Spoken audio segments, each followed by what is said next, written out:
Well, first, congrats on booking an interview. That's great news. But how do you prepare? If you're good at winging it, then bravo. Just kidding, this is not the time to wing it.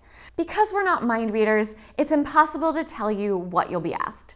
And depending on what area of digital marketing you're going into, these questions are certainly going to vary. But be prepared to discuss some of these basics, like why you're interested in a digital marketing career, why you're changing careers, if that applies. Who are some of the people already in your field that you admire or would like to have a similar career path as? What was your aha moment when you knew digital marketing was something you wanted to pursue? If you're pursuing something specific like WordPress site creation, PPC, or social media ads, you'll want to be very familiar with the interfaces you'd use to make a website or a campaign happen, and be prepared to discuss those intricacies. So for example, if you're interviewing for a paid social media manager, you'll want to know the differences in ad types and audience segmentation available in Facebook. A lot of digital marketing is teachable, and hiring managers realize that. So you'll want to be prepared to show off your natural abilities that fit the job description and highlight aspects of your personality.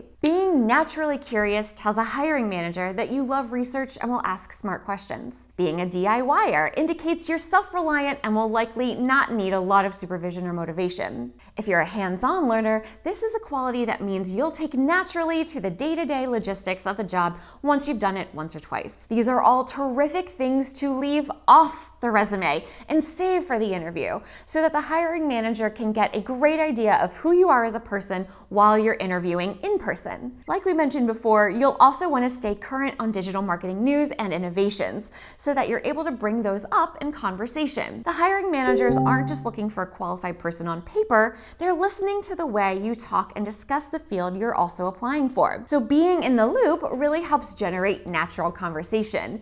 And if your hiring manager happens to be an influencer in your field, it doesn't hurt to mention you've been following them on social media. Very commonly, as part of the interview process, one of the next steps will be some sort of assignment. You could go above and beyond and bring a well-prepared digital marketing proposal to your first interview, which would be a great idea, or we wouldn't have mentioned it, but be prepared for a specific separate assignment. This can range from analyzing social accounts, coming up with website suggestions for the company you're interviewing for, laying out a detailed PPC plan, analyzing Google Analytics data, and more. They get creative. So take your time and be thorough with your replies. Remember, while you're being interviewed, you are also interviewing them. You both have to come to a mutual agreement that this job is a right fit for you both. Here are a few red flags to pay attention to. If you ask a specific question, but get a very generic answer. Assuming you're not being nosy and asking about something confidential, the hiring manager should be pretty transparent about the company. Be concerned if there isn't a clear job description. Now, that might sound exciting, like you get to forge the way, but this could also be a sign of poor planning and management. Another concern could be if there is any disorganization around scheduling the interview or on the day of. I mean, keep in mind, life does happen, but a professional should be able to handle spontaneous interruptions while being courteous to you and your time. Chaos could be a sign of a chaotic day-to-day environment.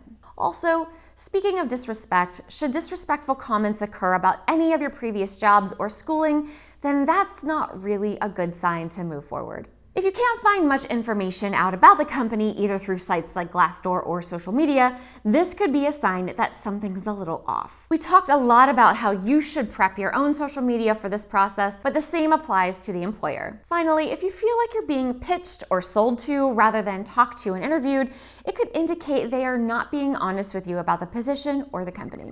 And maybe this next tip is something you already know, but I want to say it anyway. Do your research on the company that you're interviewing with. Visit their website and social media profiles. Heck, do a Google search to arm yourself with interesting information that could help you relate to your interviewer. It's typical to go through multiple interviews, and it's a good sign if you're asked to come back and see someone else. Bring your A game every single time and know that each time you interview, you're making a new connection. So even if this exact job doesn't work out, a strong connection can bring you opportunities in the future. The interviewing process really is about communicating quickly, and a great way to do that is through preparation, like preparing an example digital marketing proposal, which is what our next video will cover. See you there.